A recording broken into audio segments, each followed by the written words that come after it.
दोस्तों, एक बार फिर सोशल न्यूज़ चैनल पर मैं आरती आपका हार्दिक स्वागत करती हूँ। दोस्तों, आज महिला दिवस है। जी हाँ, आज महिला दिवस है।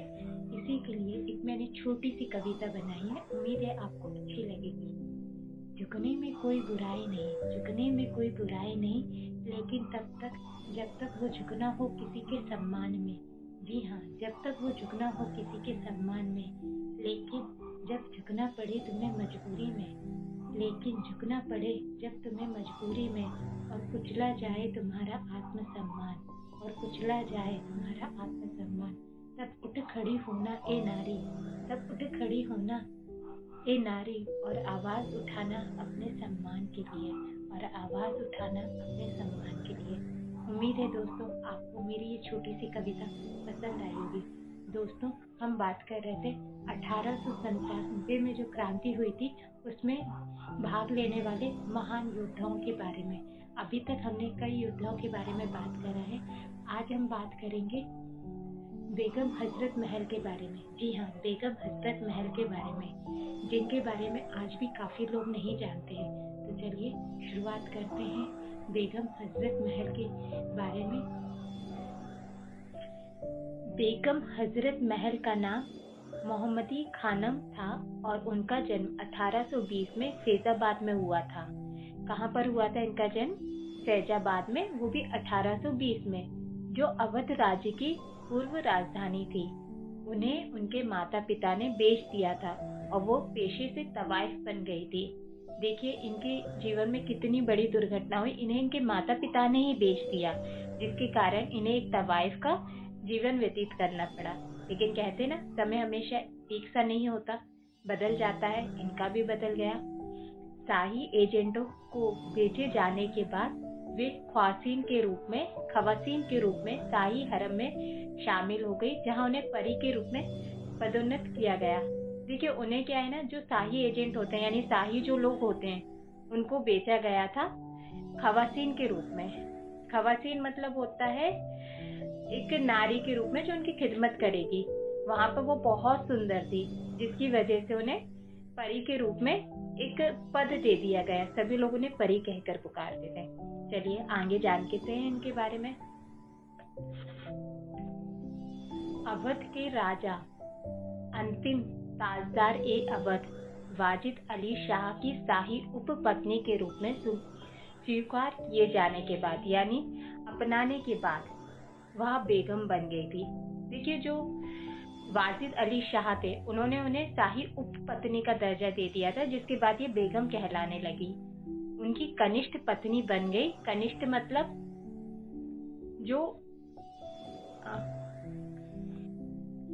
कनिष्ठ मतलब होता है छोटा, यानी पद में छोटा, वो उम्र में नहीं। उनका पद, छोटी पत्नी का जो पद था वो उन्हें मिल गया।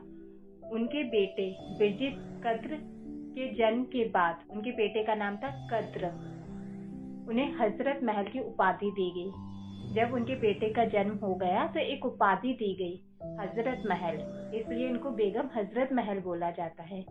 1896 में अंग्रेजों ने अवध पर कब्जा कर लिया और वाजिद अली शाह को कलकत्ता निर्वासित कर दिया गया। 1896 यानी जो क्रांति हुई थी 1897, उससे एक साल पहले ये घटना हुई। अंग्रेज जो थे उन्होंने अवध पर कब्जा कर लिया और जो वाजिद अली शाह थे यानी बेगम हजरत महल के जो पति थे, उन्हें कलकत्ता निर्वासित कर दिया गया था। बेगम हजरत महल अपने बेटे के साथ लखनऊ में ही रही थी और जल्द ही अवध के विद्रोही राज्य के मामलों की जो कमान है संभाली, क्योंकि इन्होंने ब्रिटिश ईस्ट इंडिया कंपनी के साथ सशस्त्र संघर्ष में प्रवेश किया था। देखिए बेगम हजरत महल जो थी वो अपने पति के साथ नहीं की, बल्कि उन्होंने लखनऊ में रहकर जो है विद्रोह किया अंग्रेजों के खिलाफ। चलिए अब जानते हैं जो 1857 का जो भारतीय विद्रोह था उसमें उनकी क्या भूमिका थी। 1857 के भारतीय विद्रोह के दौरान बेगम हजरत महल के समर्थकों के बेड़ ने राजा जयलाल सिंह के नेतृत्व में अंग्रेजों की सेना के खिलाफ विद्रोह किया था। ये विद्रोह इसके नेतृत्व में किया गया था राजा जयलाल सिंह जी। इन्होंने लखनऊ पर नियंत्रण कर लिया और इन्होंने अपने नाबालिग बेटे राजकुमार ब्रिटिश कद्र के संरक्षण के रूप में सत्ता संभाली और जिसे उन्होंने अवध का शासक घोषित किया। देखिए, जब इन्होंने लखनऊ पर नियंत्रण कर लिया था जयलाल सिंह जी के नेतृत्व में, तो इनका जो बेटा है वो उस समय नाबालिग था। तो इस कारण से जो है इन्होंने संरक्षण के रूप में जो सत्ता की भागदौड़ है वो अपने हाथों में ले ली थी। रीजेंट के रूप में उन्हें स्वचालित रूप से अंग्रेजों के खिलाफ विद्रोह में नेतृत्व की भूमिका मिली थी।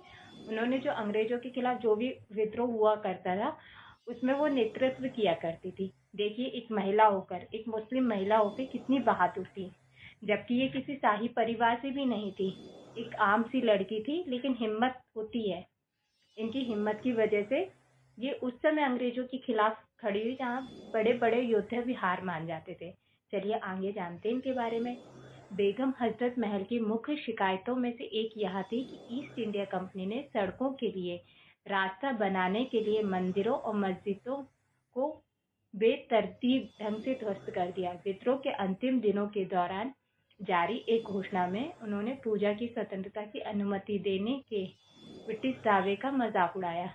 देखिए, सबके अपने अपने कारण होते हैं। जैसे झांसी की रानी का कारण जो बना था युद्ध का, वो बना था उनका गोद लिया हुआ बेटा। तो वैसे जो बेगम हजरत महल थी वो अंग्रेजों से जो नफरत करती थी उसका कारण ये था कि उन्होंने रास्ते बनाने के लिए जो मंदिर और मस्जिद है उनको बर्बाद कर दिया था, जिसके वो खिलाफ थी। सुअर खाना और शराब पीना, चर्बी लगे कारतूस चबाना और सुअर की चर्बी को मिठाइयों में मिलाना, सड़कें बनाने के नाम पर हिंदू और मुसलमान मंदिरों और मस्जिदों को नष्ट करना, चर्च बनाना, ईसाई धर्म का प्रचार करने के लिए पादरियों को सड़कों पर उतारना, अंग्रेजी स्कूल खोलना और लोगों को अंग्रेजी विज्ञान सीखने के लिए मासिक वजीफा देना, जबकि हिंदुओं और मुसलमानों के पूजा स्थल आज भी पूरी तरह से उपेक्षित है। इन सब के साथ लोग कैसे विश्वास कर सकते हैं कि धर्म में हस्तक्षेप नहीं किया जाएगा। यानी इनका जो मुख्य कारण था वो यही था कि जो अंग्रेज थे वो कहीं ना कहीं धर्म में हस्तक्षेप कर रहे थे, जो इन्हें अच्छा नहीं लग रहा था। बेगम हजरत महल ने नाना साहब के साथ मिलकर काम किया था, लेकिन बाद में शाहजहांपुर पर हमले में फैजाबाद के मौलवी के साथ शामिल हो गई थी। जब ब्रिटिश सेना ने लखनऊ और अवध के अधिकांश हिस्सों पर फिर से कब्जा कर लिया तो उन्हें पीछे हटने के लिए मजबूर होना पड़ा था। देखिए, इन्होंने क्या है ना, नाना साहब के साथ मिलकर भी काम किया है, जिसके बारे में हम पढ़ चुके हैं। और उसमें जब शाहजहांपुर जो एक जगह थी वहां पर हमला हो गया तो ये फैजाबाद के जो मौलवी जी थे उनके साथ शामिल हो गई थी।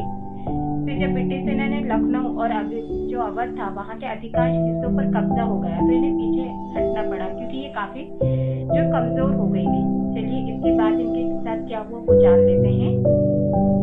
अंततः इन्हें नेपाल वापस जाना पड़ा, जहाँ उन्हें शुरू में राणा प्रधानमंत्री जग बहादुर द्वारा शरण देने से इनकार कर दिया गया था, लेकिन बाद में उन्हें रहने की अनुमति दे दी गई। ये बाद में नेपाल चली गई थी, जहाँ पे जो जग बहादुर जी थे उन्होंने उन्हें शरण दी, लेकिन हालांकि क्या पहले इनकार कर दिया था, लेकिन बाद में उन्होंने उनकी शरण दे दी थी। 1879 में इनकी मृत्यु हो गई थी और इन्हें काठमांडू की जामा मस्जिद के प्रांगण में एक अनाम कब्र में दफनाया गया था। यानी जो जामा मस्जिद है ना उसके प्रांगण में इनको जो है कब्र को यानी नाम नहीं दिया गया था, वहीं पर इनको दफनाया गया था। इनकी मृत्यु के बाद महारानी विक्टोरिया की जयंती 1887 के अवसर पर ब्रिटिश सरकार ने ब्रिटिश कद्र को माफ कर दिया और उन्हें घर लौटने की अनुमति दी। देखिए, ब्रिटिश कद्र कौन थे? जो हजरत महल जी के पुत्र थे। 1887 के जब महारानी विक्टोरिया जी की जयंती थी उस पर ब्रिटिश सरकार ने इन्हें माफ कर दिया और इन्हें घर लौटने की अनुमति दी। तो चलिए, ये तो हमने छोटी सी कहानी पढ़ी हजरत महल के बारे में। उम्मीद है आपको आज की कहानी पसंद आई होगी। उनके जीवन से जो हमें सबसे बड़ी बात सीखने को मिलती है वो ये सीखने को मिलती है कि वो एक आम महिला थी, एक आम महिला जिन्हें शस्त्रों का भी ज्ञान नहीं था और उनके साथ ऐसा कोई खास या कोई ताकतवर कोई पीछे नहीं खड़ा था, वो अकेली थी। लेकिन धर्म को लेकर जो उनकी आस्था थी और जो अंग्रेजों के खिलाफ उनके मन में द्वेष था, उस द्वेष ने उन्हें इतनी ताकत दी कि वो अंग्रेजों के खिलाफ खड़ी हुई। उन्होंने रणनीति भी बनाई और जीती भी। तो चलिए आज इतना ही। उम्मीद करती हूँ आपको आज की वीडियो पसंद आई होगी। अगर वीडियो पसंद